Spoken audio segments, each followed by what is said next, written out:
Les Sud-Africains, appelés aux urnes ce mercredi pour les élections législatives. Merci d'avoir évité la liaison malheureuse. C'est une liaison fantôme. Chérif Dia en parlait tout à l'heure. C'est un lapsus. Les Sud-Africains appelés aux urnes ce mercredi. Merci Fatih. Environ 27,6 millions de Sud-Africains donc doivent se rendre aux urnes ce mercredi pour élire leurs députés qui, à leur tour, désigneront le président de la République. Entre chômage explosif, corruption et coupure d'eau et d'électricité, le parti Congrès national africain ANC au pouvoir depuis 1994 donc a beaucoup à perdre dans ces élections. Au total, 52 partis donc se disputent 400 sièges de députés dont 4 têtes de liste. D'abord l'ANC, le Congrès national africain au pouvoir donc depuis 1994 avec la fin de l'apartheid. Son président Cyril Ramaphosa donc brigue en deuxième mandat. Il a succédé à Jacob Zuma, poussé à la démission en 2019. Ancien syndicaliste ayant fait fortune dans les affaires, Cyril Ramaphosa est souvent raillé pour son manque de charisme. Son slogan « Allons plus loin ensemble ». Les derniers sondages donc créditent l'ANC de 40 à 45% des suffrages. Amnesty International publie ce mercredi son rapport annuel sur l'état de la peine de mort dans le monde. Situation inquiétante sur un plan international. 1153 exécutions ont été recensées en 2023, soit le chiffre le plus haut en près d'une décennie sur le continent africain. Les exécutions ont plus que triplé par rapport en 2022 en Afrique subsaharienne et au Maghreb. Toutes ont été pratiquées dans un seul pays, à la Somalie. Parlons de la situation à Rafah.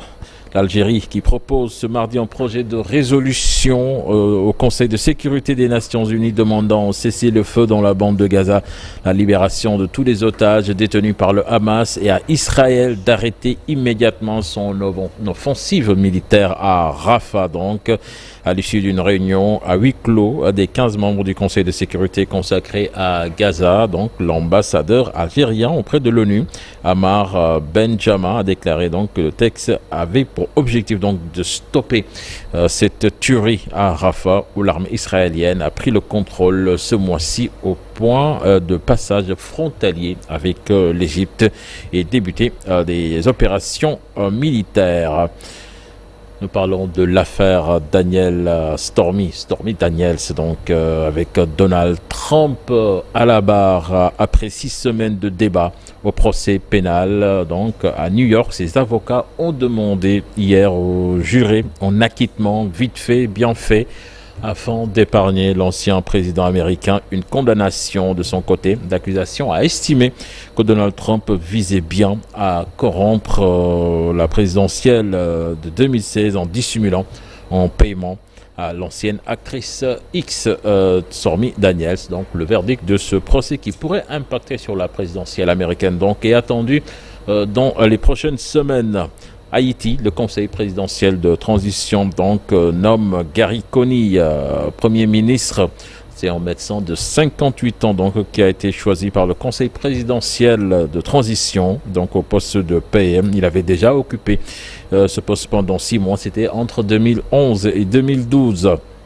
Et pour terminer, Fatih, la saga qui continue au sein de la famille du football camerounais. Le bras de fer est totalement engagé entre la FECAFOOT, le ministère des Sports et le sélectionneur belge Marc Brice. Réunis ensuite en comité d'urgence, la FECAFOOT donc a suspendu le sélectionneur Marc Brice et dans la foulée procédé à la nomination d'un staff par intérim. Il s'agit de Pilé Martin Tungu, donc, qui aura donc la lourde tâche de conduire la sélection A des Lions Indomptables dans les prochaines rencontres des éliminatoires de la Coupe du Monde. Il sera assisté dans son travail par Pagou David et Tink Narcisse. Merci beaucoup, Cheikh Tidiane, pour l'actualité hors de chez nous. La version Wolof, ce sera tout à l'heure. À présent, la une des quotidiens du jour avec Cheikh Diop.